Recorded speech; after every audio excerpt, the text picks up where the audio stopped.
till descriptive ethics, we were just describing how things are. But in normative ethics, we are describing how things should be, how people should act.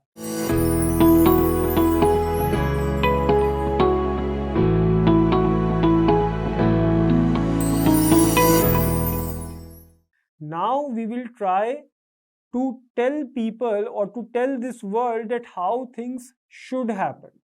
And this thing comes under part of normative ethics or prescriptive ethics. That norm basically means what ought to be, what should be done. Okay, it tends to prescribe certain principles that people must follow while deciding that what is right and what is wrong. Got it? So till descriptive ethics, we were just describing how things are. But in normative ethics, we are describing how things should be, how people should act. So the idea here is to come up with an ideal litmus test which can be used in every situation in which a dilemma is involved. So that in every situation we can apply that principle and find out what is right and what is wrong thing to do. But again, this thing is not possible because there is no one way of finding right and wrong. So under this branch, multiple schools, multiple branches have got developed. So basically all these schools can be categorized under three branches. The first branch is the virtue approach, which is based on individual virtues, as you can see here, which is based on individual virtues and ideals. Alright, this approach I have already discussed with you people. Like in this approach, it's an individual based approach in which individual thinks about his ideals and virtues, what he wants to be and what he is and what qualities he must exhibit to become what he wants to become. Alright, like if a police officer is there and he is following the virtue approach, let's say his ideal is Gandhi and his virtues are truth and non-violence. So even if he is a police officer and the situation is there where he has to order for a lathi charge, yet he will never order for violence because he is following the virtue approach. Yes, if he virtues the deontological or let's say teleological approach, then maybe he can order for the lathi charge. Right now, I'm just giving you a basic idea. Later on, I will discuss all these approaches in detail. The second approach is the deontological approach. Deon word basically comes from the word duty. Alright. So, deontological approach, we also call it means-based approach or the non-consequentialist approach. This approach basically focuses on the means. This approach says that no matter what ends we achieve, our means should be correct. The way through which we are going to reach our ends, that way needs to be correct. Its sanctity must always be maintained. Alright. So, in this, different schools have been developed like duty, that no matter what happened, I will do my duty, like Bhishma Pitama did his duty. Like Karna did his duty, even though both of them ends up on the right, on the wrong path. Rights approach, no matter what happens, rights of people must be protected. Like their liberty, their equality would be protected. Fairness, that a fair approach would be there. We will always remain fair to the people, no matter what the ends are. And fourth is contract. Like a contract has been signed. So if like in an army, a soldier signs a contract with the army, that he will always obey by the orders of his senior. So contract approach is there. These are all means-based approach. In their contrast, teleological approach is there. Teleological, teleos word basically means end. The meaning of the word teleos is end. So, teleological or end-based or consequentialist approach. All are same things. In this, we have again these different schools: egoism, utilitarianism, common good and nationalism. Egoism simply means self-interest.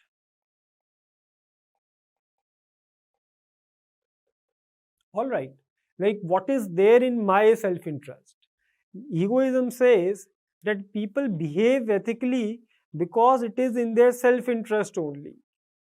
In fact, you can write down, I mean, this thing has been said by Hobbes. Later on, I'll discuss this idea. Thomas Hobbes, in his social contract approach, he says that people are better off, or you can say uh, that for purely selfish reasons, comma, the people are better off living,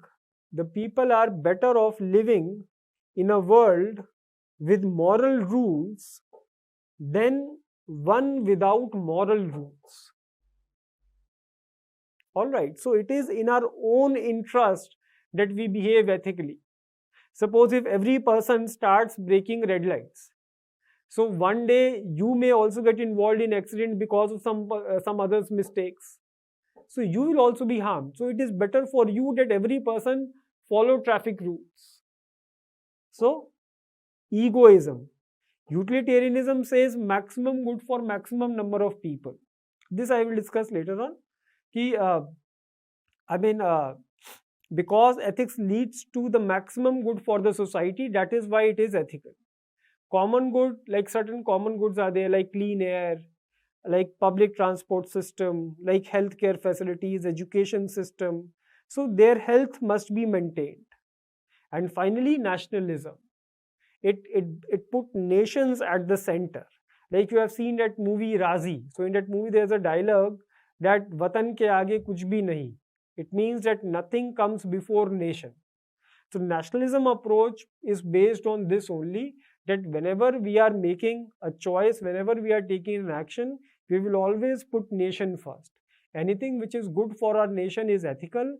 Anything which is bad is unethical. All right. So this teleological approach is basically that it is based on the idea that all well that ends well. No matter what means we are taking, but if our ends are correct, then it is ethical. Like Yudhishthira lied to Dronacharya.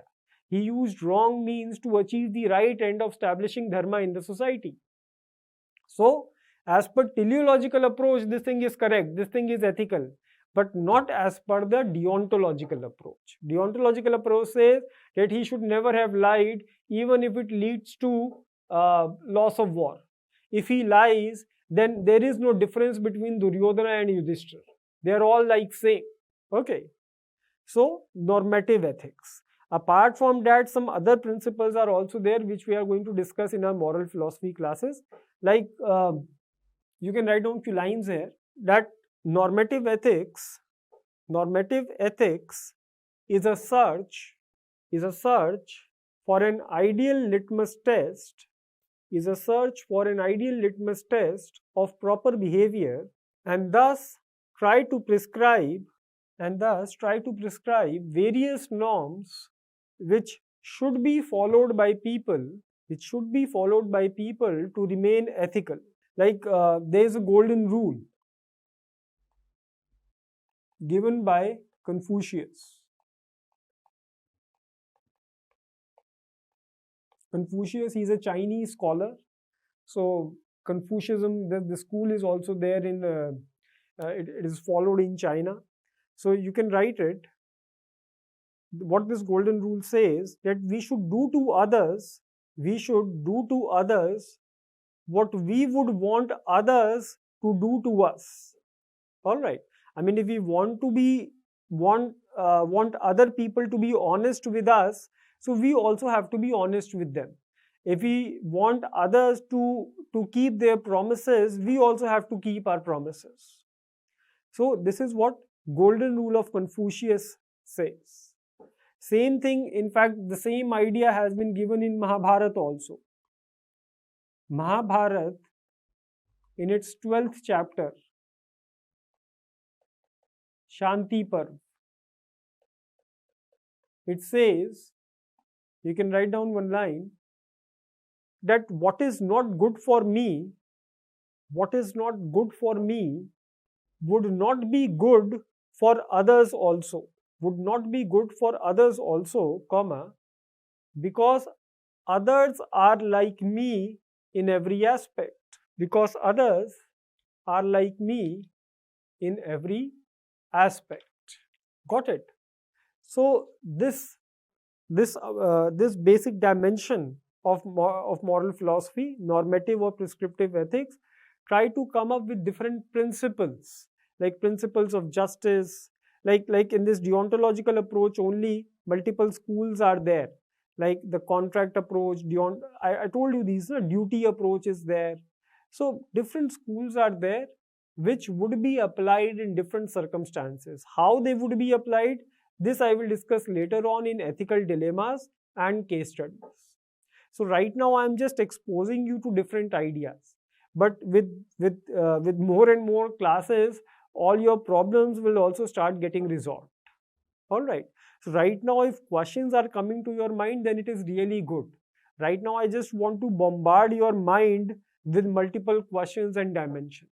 Later on, we will also try to find the solutions. So this thing is done. Normative ethics.